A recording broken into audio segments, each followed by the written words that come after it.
Usually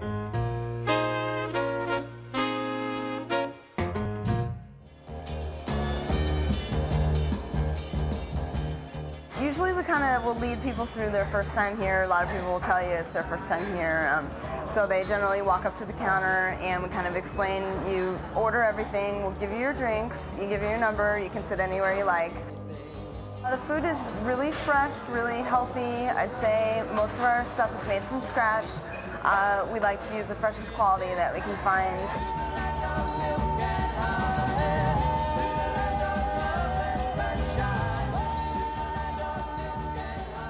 People definitely come in for the huevos rancheros, which is a casserole style bean and egg dish. For the lunch, probably the avocado sandwich with smoked Gouda and lettuce and tomato and mustard. That's probably our key sandwich.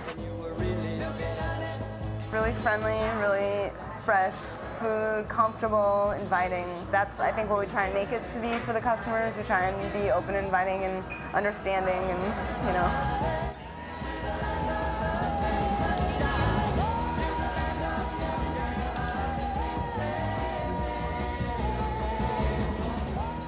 Jenny, you love the down-to-earth atmosphere at Milk and Honey. Tell us why you chose it.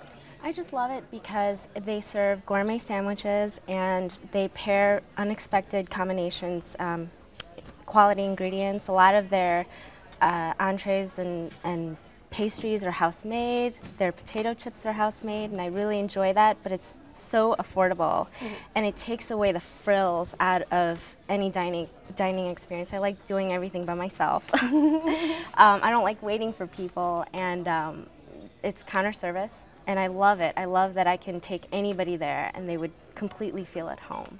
I got up and went there first thing in the morning for breakfast. Place, beautiful, very nice, very clean, very Wicker Park type of style and things like that. I ordered just a simple, you know, smoked salmon lox bagel. They serve with the cucumber slices and the red onions and the capers and the whole 9 yards. I sat there with a, you know, cup of coffee and had a great time.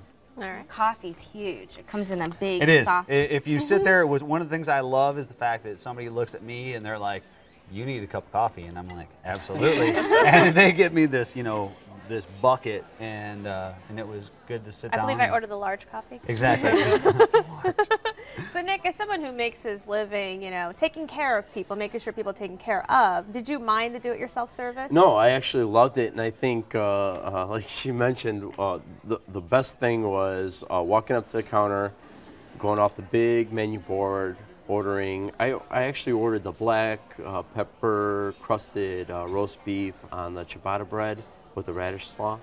It was awesome, and I had the red potato bacon salad as an appetizer, a little appetizer before that. But the coolest thing was you just place your order, you got your number, waited at the table, and you got your food. Well, Jenny, a lot of times, you know, or sometimes people have complaints about brunch spots because they're so busy. Do you think sort of this way that they make you order cuts down on the time that people spend at the table? Yeah, it's intimidating at first. I mean, because recently I went on the weekend, and you see a line, but it moves really fast. They have a really efficient system.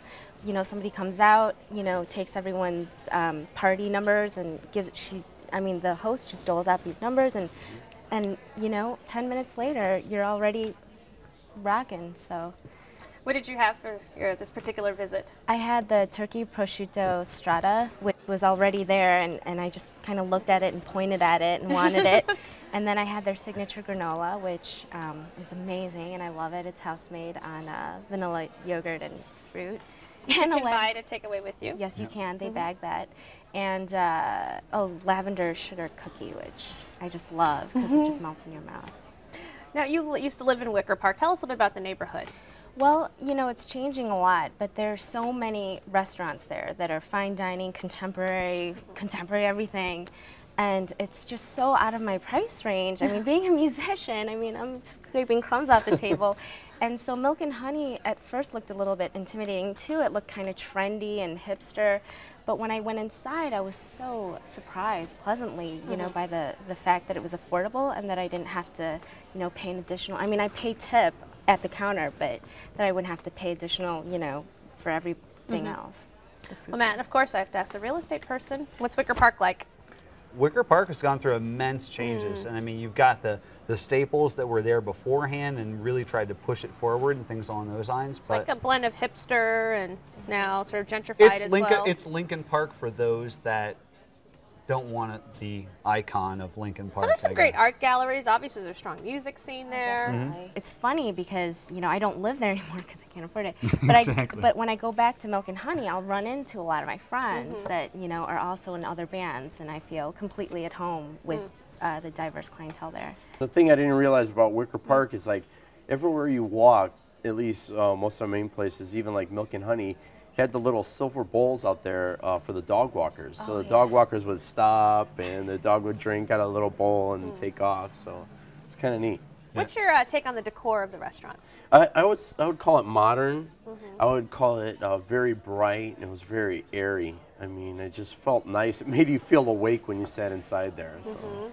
Did you say the same? Yeah, airy always comes to mind whenever I think about Milk and Honey. Clean cut, like, you know, 50s, 60s kind of decor, retro style, but clean cut, you know, to the point. So Jenny, you recommended Milk and Honey. Sum it up for us. If you want a down-to-earth gourmet experience with fresh ingredients, quality ingredients with a group of friends, I definitely recommend Milk and Honey. Matt? Good food, nice place, nice atmosphere. If you live in the neighborhood, I think it should be a favorite. All right. Nick? I would say bright, airy, great neighborhood, place that I'd like to try for breakfast sometime. All right. Well, you can hang out with the hipsters at Milk and Honey, 1920 West Division, 773-395-9434. Open for breakfast and lunch every day. Reservations are not accepted, and the average check per person without drinks is $10.